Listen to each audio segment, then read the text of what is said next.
Саламатсыздарбы, эфирде кайрадан маанилүү маек. Бүгүн бизде конокто жакында жергебизде боло турган бүткүл дүйнөлүк көчмөндөр оюнунда Кырчын жайлоосундагы кыргыз үйлөрдү орноштуруу боюнча жооптуу уюштуруучу, кыргыз маданиятына эмгек сиңирген ишмер Зарылбек Молдобакиров. Эфирден алыстабаңыздар.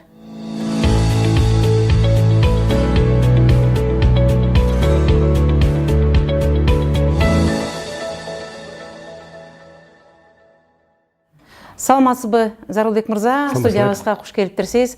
Мына саналуу күндөрдөн кийин биздин жергебизде бүткүл дүйнөлүк көчмөндөр оюну өтөт. Ушул көчмөндөр оюнунун негизги символдорунун бири болгон бул биздин кыргыз үй. Ошол кыргыз үйлөрдү Кырчын жайлоосуна кандай орнотулат, кандай болот, коомчулуктар кандай суроолор туулуп жатат. Биз ошол боюнча сизди эфирге чакырдык эле. Анда азын улак коомчулукка айтып берсеңиз. Чоң рахмат сиздерге. Урматтуу телекөрүүчүлөр, барыңыздарга белгилүү болгондой, чынын айтканда, мына 3-чү жолу биздин дүйнөлүк көчмөндөр оюну өтүп жатат. Бул Кыргыздын туусу десем да жаңылбайм, анткени ушул оюндардын алкагында мынакей бүт дүйнө бизди таанып атат да. Анын ичинде албетте боз ийибиз, биздин өзүбүздүн үйүбүз. Бул биздин Кыргыздын көчмөн оюнунда көчмөндөр кыргыз калкынын өзүнүн үйү, жайы. Мына ошону биз ардактап, дүйнө жүзүнө таанымал тааныштыруу үчүн ошол азыр Кырчын жайлоосунда миңге жакын боз үйлөр курулат. Казак ал боз үйлөрдү айтып кетсек, мынакей эң негизгиси мына ошол жанакы театралдаштырылган оюн зоок программасынын өзүнүн эмеси бар, эки дарбаза, ортосунда хан ордо деп коебуз. Мына ошол хан ордонун айланасында Кыргыздын эң мыкты, эң сонун кооз үйлөр болот. 100 баш, 120 баш мындай жакшы боз үйлөр курулат. Андан сырткары тиги ар бир областта бер жагы дегенде эле 20дан ашык боз үйлөр курулат. Ар бир бозу өзүнчө бир сонун керемет жасалган, ичи тышы менен бүт жасалган болот. Алардын дагы ар бир областтын өзүнүн кире берген эшигин көрүп төрүнө деп кыргыз айткандай, кире беришиндеги дарбазалардын баардыгы уникальный. Ар бир област өзүнүн шарт-шарапатына, ошол табигатына жараша жакшынакай курулат.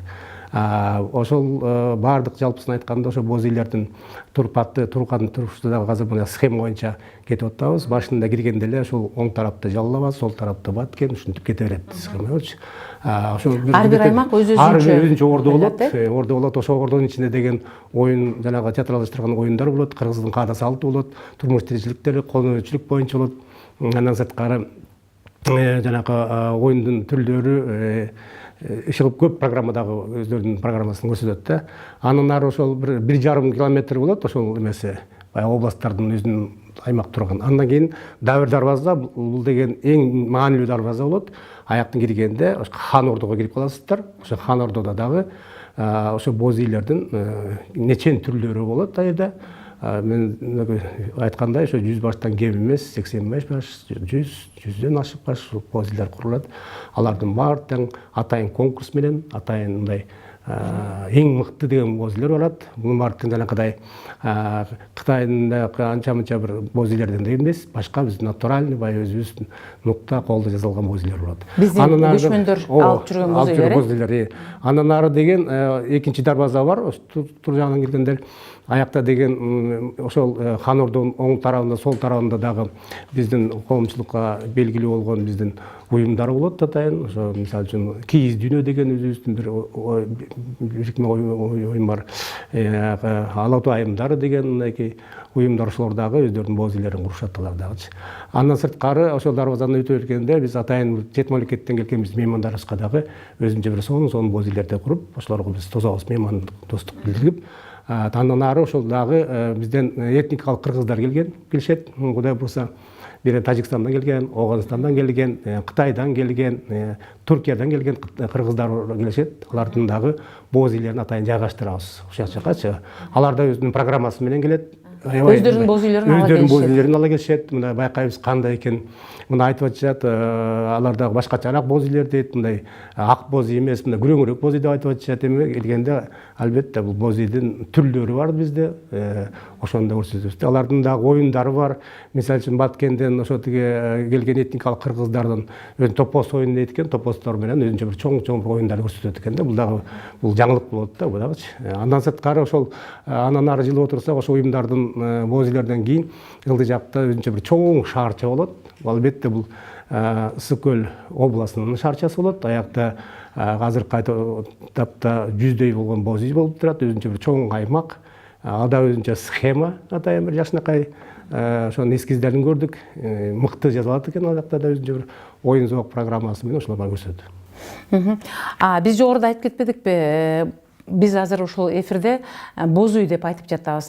Негизги биздин ата бабаларыбызда бул кыргыз үй деп айтылып келген экен да, биздин өзүбүздүн өзүбүзгө тиешелүү кыргыз үй деп. Ушул кыргыз үй башка көчмөн элдеринде кичине бир үлгүсү же болбосо тигилиши же бир түп нускасы башкачараак болот. Мисалы үчүн монголордо ал кичине башкачараак, жапсыраак болуп тигилет экен.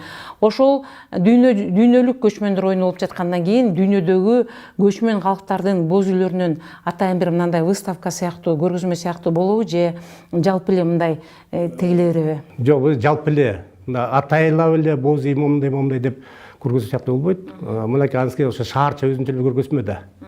Ошол жерге келген биздин меймандарыбыз, ошол жерге келген биздин конокторубуз, чет мамлекеттен келген 85ке жакын мамлекеттен келет деп атабыз. Ошонун баары эле бул кирип көргөндө эле ошо шаарча. Шаарчанын ичинде караңгыда кыргыз үйлөр, анан алардын үйлөрүнүн ар бир жанагы аймактарда ушул боз үй жана сиз айткандай кыргыз үйлөрүнүн аянтчаларында сонун музыкалар ойноп турат. Көбүнчөсү бу жерде этнографический, улуттук, салттык музыкалар, бийлер, жанакыдай каада салттар, ошол жерден мастер-класстар болот. Ошо жанакы биздин жазыла турган, көрсөтө турган жанакы биздин турмуш тиричиликти оюндардын баардыгын ошол жерден көрсөтөбүз айтайынчы. Ошо ийрик ийрими, аркан жасаган, кыл аркан, ошондой эле тиги жүк жийүү деген биз мээлиметти келиндердин шамда улуттук оюндардын баардыгын биз ошол жерден көрсөтөбүз да. Анткени биздин кыргыздын келин кесектери, жигиттери кандай шамдагай болгон. Мына ошол жерден дагы бир уникальный 16-жыл билесиз, шамдагай тигүү боюнча да боз үйдүн конкурсу. Боз үйдү тигүү боюнча. Ошондо дагы бир 12 сөзүңүзгө аралашып, бул боюнча абдан таң калыштуу эле. Кыргыздар ошол 15 мүнөттүн ичинде боз үй көтөрүп койгондугу боюнча. Быйыл ошол оюн дагы ойнолот да. Албетте, бул биздин фишкабыз деп коебуз, боз үйлөрдүн фишкасы дегендей. Ошол жерде биздин мейман келген ажоолорубуз келип отурса, башка чет мамлекеттен келген биздин конокторубуз көрүп отурса, бул таң калыштуу да. 15 мүнөттүн ичинде 40 боз үй курулуп калса, бул кыргыздардын кайра да бул бир жакшы нерсесин көрсөтөбүз. Жакшы нерсеси биздин ошончолук уюштуруучулугубуз, жана шамдагайлыгыбыз, кыргыз бат эле үйүн чогултуп алып эле көчүп кетип анча душмандар. Кайрадан дагы көчмөн илкебизди такып өтөбүз да, белгилейбиз да. Дагы бир коомчулукту азыр бир суроо туудуруп жаткан нерсе бул боз үйдү кантип алып барып коебуз деген суроолор болуп жатат. Көпчүлүгү ошол өзүнүн кол өнөрчүлүгү боз үйүн алып барып койгусу келсе, көпчүлүгү боз үйдү коюп алып соода сатык кылуу боюнча дагы кандай алып барып койсок, кимге кайрылсак болот деп айтып жатышат. Аз убакыт калды, ошол боюнча да маалымат берип койсок. Мынча айтканда, мына азыр эле калды убакыт. Көбүнчөсү биз айтып атабыз эле, жанакы областтарга кайрылып, областтардын жетекчилери менен кайрылып ошолор аркылуу барса болчу да. Мынчалык болуп калгандан кийин биз дагы ошол жака канчалык боз үй көп болсо ошончолук жакшы көрүнөт, айткандачы. Ошондуктан биз деген азыр мындай элдердин эгерде кимде ким боз үйдү куруп, ошол жерге катышып, ошол жерде өзүнүн суроо талаптарын кабыл алып жатасыздар, бизге штабка келип, мына Касым Байалин атындагы балдар китепканасынын 2-этажында штабыбыз бар. Ошол жерге чейин бир 20 деп коеюн, августка чейин келишсе болот. Ошол 20 августка чейин. Ушул числонун кайсы күнүндө боз үйлөрдү тигүү токтотулат? Значит, азыр тактап атабыз. Азыр менин билишимче бир 500дөн ашык бул арыздар келип түштү. Андан сырткары баягы ошо эл деп тиги берет да. Анан эми 29-унда 30-31 күн боз үйлердин баары тигилиш керек. 31-inde saat 5-6'larda biz ушул өкмөткө өткөзөбүз, канча боз үй кандай курулду, каяктан келет, эмне бүт бартан кени биринде ошол бүт бартын уже толук даяр бүтүш керек, даяр болуш керек. Жеке эле бозилар эмес, башка дагы ошол жерде жаңы иштеп аткан ошол куруучулар дагы бүтүш керек. Бүтүп коюшат, бул жанагы жогоруда айтылып өттү, боз үй боюнча атайын мелдеш жарыяланат депчи, кайсы областтын боз үйү кандай жасалгада болгон. Бул жасалгы боюнча этникалык жагына каралабы, же болбосо азыркы заманбап коздугуна каралабы? Жок, көбүнчөсү эле жанакы все-таки баягы этникалык жагына карайбыз. Натуральный шерсть болуш керек, алардын калыңдыгы кандай, эмнеден жасалган, анын ичи тышындагы жасалгалары, ичине коюлган буюм темдердин баары тең баягы этникалык болсо деген ойдо. Анткени айтканда биз көчмөндөр цивилизациясы деп атпайбызбы, көчмөндөр оюндар көрсөтүп аткандан кийин бизге азыркы эми мондай бир заманбап менен көрсөтүүнүн эле кажети жок. Менимче наоборот ошол биздин атабыз калтырып кеткен биздин өзүбүздүн тарыхыбызды көрсөтүп чагылдырып ошону бир элге жарыяп ошону көрсөтөт деген ниетте кылып атабыз да. Ошондуктан азыркы конкурска катыша турган ошо боз үйлөрдө мен алчын айтып атпайбы, ар бир область 3төн боз үй көрсөтөт. Ошо анан атайын калыстар тобу бар. Бул жолу да калыстар тобун биз аябай тыгаат кылып туруп анан биз өкмөткө бергенбиз. Алар тандайт, биз бүйдөн эчтеке эметпейбиз. Таза болсун деп атабыз. Анткени ар бир адис өзүнүн эмесин жасаш керек. Эгерде боз үйлөр болсо, атайын ошо боз үйдү куруп жүргөн атайын адистер келет, ошолор баалайт. Кандай курулган экен, канча баш боз үй, эмнеси даяр, эмнеси жок, ошолордун баарын карашат. Негизи кыргыз эли мурда ушул бир жактан экинчи жакка, түндүктөн түштүккө деген сыяктуу хандар конокко келатканда, же болбосо биздин кошуна өлкөлөр казак, өзбек туугандарыбыздан, тажик туугандарыбыздан хандар келе жатканда атайын ак өргө көтөрүп, ал ак өргө киргизип, сый урматын көрсөтүп, сизге аталган бул ак өргө деп айтылчу экен. Биздин билишибизче мында дагы бир нече мамлекеттин өлкө башчылары келип атат. Аларга атайын аталган боз үйлөр болобу, же жалпы эле бир боз үй? Жок, деген биз айтып атпайбызбы, тиги борбордук аянтчада хан ордо деп коебуз. Ошо хан ордонун айланасында жанагы мен айтып кеткен эң мыкты деген жакшы боз үйлөр болот. Ал баары тең ушунун ичинде бир даярдык болот. Албетте мүмкүн ошо баарыбыз эле келген биздин меймандарыбыз кирип боз үйдөн даам татып чыгышы мүмкүн, жок деген эле көрүп чыгышы мүмкүн боз үйдү. Ошон үчүн биз жанагы айтып атканыбыз ар бир областтан эң мыкты деген боз үйлөрдү ошол хан ордонун айланасынан тигип туруп атабыз. Андан соң коомдук уюмдар дагы ошентип тигип атышат. Ошолордун дагы карап ушул конкурстун эмесин жыйынтыгы менен ошондой боз эң мыкты деген боз үйлөрдү куруп атабыз. Коюлат ушуну. Анан кийинки сурообуз, мына мен ушул интернеттен же болбосо негизи эле биздин ата бабаларыбыздан уккан сөздөрүбүз, китептерден укканыбыз боюнча бул боз үйдө бир сыр катылат. Ал сыр жөнүндө бардык эле башка улуттар же болбосо ошо бизге келаткан меймандар биле бербейт. Биз ошолорго кантип ошол жөнүндө айтып берсек болот, жоромолдоп? Боз үйдө эмне деген сыр катылат? Сизде кандай маалымат? Жок, мындай да, мен айтканда боз үй өзүнчө бир керемет нерсе да. Боз үйдүн дагы билесиз, бөлүнөт да, бир нечеге бөлүнөт. Аны вот боз үй көрүп жүргөндөр баары тең билишет алардычы. Аны дагы биз ошол келген конокторго атайын балдарды, кыздарды айтып түшүндүрүп атабыз да. Келгендерге ошо орусча, кыргызча, англисче ошолор түшүндүрүп берип депчи. Ошондой түшүндүрүп берип деп айтып атабыз ошолор. Биз дагы мен дагы сурандым эле ошо областтын жетекчилерине, алып келген ошо атайын гид катары, албетте кыргыздын жакшынакай кийимдерин кийип, тозуп чыгып, баягы борсокнамыбыз менен анан кийин кирип, анан эгерде кимде ким баягы кызыктуу болсо, аларга ошол жерден айтып берүү. Бул уук деген эмне, төтөгө деген эмне, бул кайсы тарап, бул эркектин дагы, бул аял заттын тарабы, аксакалдар төдө турган, келиндер жүгүнүп кирген деп ушундай бир жакшы жанагы өзүбүздүн маданиятыбызды, ошо кирип чыккан маданиятты, боз үй киргенде кантип кириш керек, эмне себептен ушинтип. Боз үй деген бул адамдын куту, адамдын жылуулугу, очоктун жери, тегерек очок айланасында ошондо турган аксакалдар кайсы жерде отурган, белки биздин апаларыбыз кайсы тарапта отурган, алар кантип сунган, чейде сунганда кантип сайып, ал кирип чыкканда келиндер жүгүнүп киришкен, мына атайын ушундай да, босогон киргенде баазын таазим этип ошол элге учурашуу. Биздин кыргыз эли негизи ушунчалык маданият калып болгон экен да, аябай ушунчалык. Ошол жеринде дагы көп нерсе жатат да, айтачы. Боз үйдө катылган сыр көп. Сырлар бар, толтурганын баарын айтып берсе. Ар бир угунда, ар бир жеринде катылган сыр бар. Андан кийинки сурообуз мына бул жерде биздин бир көрүүчүлөр, окурмандарыбыздан бирөө суроо бериптир. Былтыр Франциядан келген өкүлдөр дейт, ошолор боз үй сатып алалы деп, бирок ошол жерден табышкан эмес, өздөрүнө ылайык боз үйдү.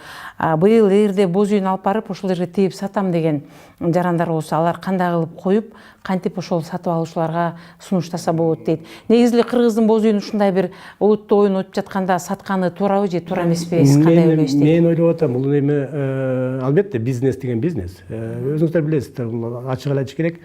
Сыкөл областында Кызылтууда атайын боз үйлөрдү сатып жасашып, жакшынакай бул өзүнчө бир конвейер да, уже жасап сатып атышат. Бир эсептен эми бул Кыргыздын боз үйү деле эгерде Францияда, Парижде турса эми жаманбы? Ошол жерде турган. Бул деген Азия чөлкөмүндөгү реклама кылып атар, жакшынакай эмес болот да. Же болбосо бир жердеги араб өлкөлөрүндө бир жерде бир шейхтин немесинде короосунда турса жаманбы? Бул көчмөндөрдүн салтын дүйнө жүзүнө таануутунун бири. Болуш керек да. Анткени сиз айткандай, боз үй мынакей Монголияда бар, Казакстанда дагы бар, башка жакта дагы бар да. Аны биздики өзгөчө боз үйлөр да, биздики таптакыр башкача өзгөчө, баягы жумурткалардан бетер эле сонун боз үйлөр бар. Кээде таң каласың, кантип жасашкан ушул биздин апалар депчи.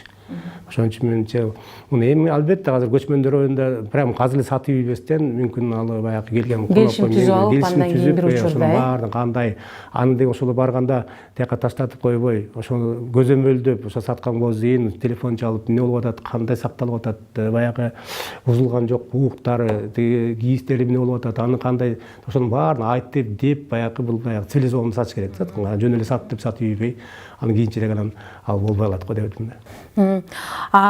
Дагы бир көрөрманыбыз суроо бериптир.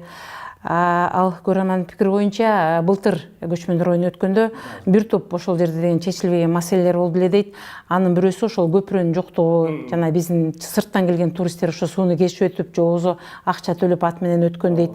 Дагы бир маселе ушундай эле бир быттын маселелери бир топ чечилбей, жана театрдашкан оюнга катышкан актерлордун тамактары пробкага токтолуп калып, келбей калып, ошондой бир чечилбеген маселелер болду эле. Ошол боюнча да азыраак айтып өтөсүзбү? Кандай схемалар түзүлүп жатат? Мындайда 16-жылы жатканда ушундай проблема болгон, аны моюнга алышыбыз керек. Жеке эле биз эмес, башка жакта деле болгон алардын баары тең. Ошонун баарын биз баягы көрө көсөм болосуң дегендей, быйыл Кудай бурса азыр мына барсаңыздар, зыңгыраган 4 мостар курулган, уже көпүрө курулган, жакшынакай жыгачтан этне кылып жакшынакай курулган. Дараткалардын баары жакшынакай курулган. Ал жөнүндө айтып кетишибиз керек айтканда. Андан сырткары ошол жерде азыр суу апарылган, ар бир областтар болобу, уюмдар болобу, ошолордун ортосуна апарылган. Свет баары тең бар. Аяка деген телекомпаниялар үчүн баардык Wi-Fi бүтүштеп коюп атышат баары тең. Эми мындай карасаңыз, баары тең эле бар. Бул жолу биз ошонун көч бара-бара түзүлөт, дара эле болгон мен. Ошонун баары тең биз учтетип, менимче биз негизги бул идеологияны сунуштап койдук бүткүл дүйнө жүзүнө. Бул кыргыздар көчмөн эл болгон, биз байыркы эл болгонбуз, улуу кыргыз эли болгон. Негиздечиси болуп калдык. Негиздечиси болуп калдык. Мындан кийин кандай болбосун, негизи баштаганда биз баштаган болуп калабыз. Дагы бир бул коомчулукту кызыктырган суроо, ошол боз үйлөргө кандай кылып, мисалы үчүн биз дейт боз үй тикпейбиз, бирок ошол жерде боз үйдө калып, ошол күнү жатып, ошо көчмөндөр оюнун баягы көчмөн элди дагы бир жолу өзүбүздүн терибиз менен сезип кетсек дейт. Ошондой кишилерге кандай шарт болот? Мындайда быйыл дагы мен барган жерден областтардын баарын кыдырып келдим, райондорду кыдырып келдим. Мен тем более баягы региондор боюнча режиссер болгондуктан атайын ушул жерде губернаторлор менен, замдары менен, биздин өкүлдөр менен сүйлөшүп келдим атайын. Кыргыз өзүнүн меймандостугу менен бул кыргызбыз да, өзүбүздүн ошол. Ошондуктан баягы келген кишини жаркырап жайнап, кичинекей бир борсок болсо дагы ошо ар бир кирген ордого киргенде, мисалы үчүн Нардындыкы киреби же Бажалабадыкына киргенде чет мамлекеттик дебей, биздики сиздики дебей жаркырап жайнап, ошол кичинекей келген коне атайын эле ошончолук эле албетте. Мен ал сурап атам да, дежурный бир боз үй болсо да ошону коп койгула. ошонун ичинде такай турсун, борсок турсун, ошол жерде бир кымызы катсын, нан турсун, жанакы чалак турсун, суусундуктар турсун. Келгенде эле кириңиздер деле бияк кирип наносу ошолго жаркырап жайнап турса эле бүттү. Ошо биздин рекламабыз ошол болуп атат. Оор бир меймандостоо жөнүндө. Анан ошо аябай суранат элем, дагы бир жолу суранып кетет элем, ошол жака кээде кимдеги ошол жака барып боз үй курса, ошол жерге катышкандар болсо, жеке эле уюмдар же областтан келгендер эмес, баардыгы жапа ушу кыргыздын мейман достугубузду билдирип, бар жаркырап жайнап эле, күлүп жайнап ошо тосуп алалык. Бир кичинекей бала болсо дагы, аксакал болсо да ошону жаркырап жайнап көчмөндөр оюнунун баягы маданиятын көрсөтөлүк да. Сиздерден суранып кетет элем ошол жерден. Биз дагы эфирден пайдаланып, коомчулукка биздин негизги сурообуз болгон, коомчулуктун негизги кызыктырган суроолордун бири болгон, ошо көчмөндөр оюнуна кырчынга 1000 боз үй тигилет, бүгүнкү күндө 500 даяр. Азыр дагы ушул күндө дагы Касымалы Байлинов атындагы китепканада элдердин өтүнүчү кабыл алынып жатат. Эгерде кимде-ким ошол жака боз үй коем десе, ошол жерге барып өзүнүн аты жөнүн, кандай боз үй коерун, мүмкүн ошо боз үйлөрдүн сүрөттөрү менен алып келип кайрылса, дагы деле кабыл алабыз. Ушу кабыл алуу канчасына чейин болот? 20-сына чейин болот. 20-сына чейин боз үй коюучуларды кабыл алып коюлат. Андан кийин убакыт токтотулат да.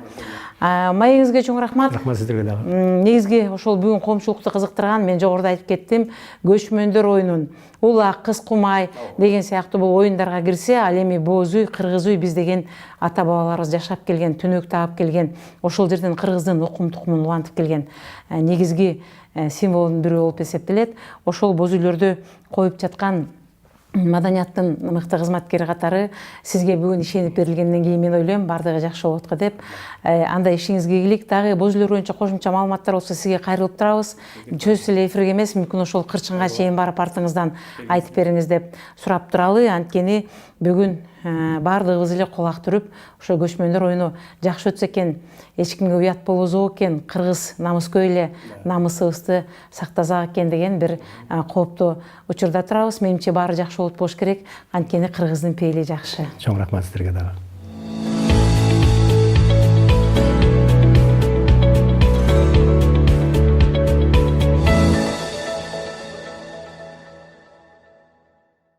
Ушуну менен маанилүү маегибиз соңуна чыкты. Сиздерге бүгүн жакында жергибизде өтө турган бүткүл дүйнөлүк көчмөндөр оюнундагы кырчын жайлоосуна коюла турган кыргыз үйлөрдүн жооптуу уюштуруучусу, кыргыз маданиятына эмгек сиңирген ишмер Зарылбек Молдобакиров келип маек куруп берди. Кайрадан кезишкенче саламатта болуңуздар. Берүүнү мен Үмүт Макамбетов алып бардым.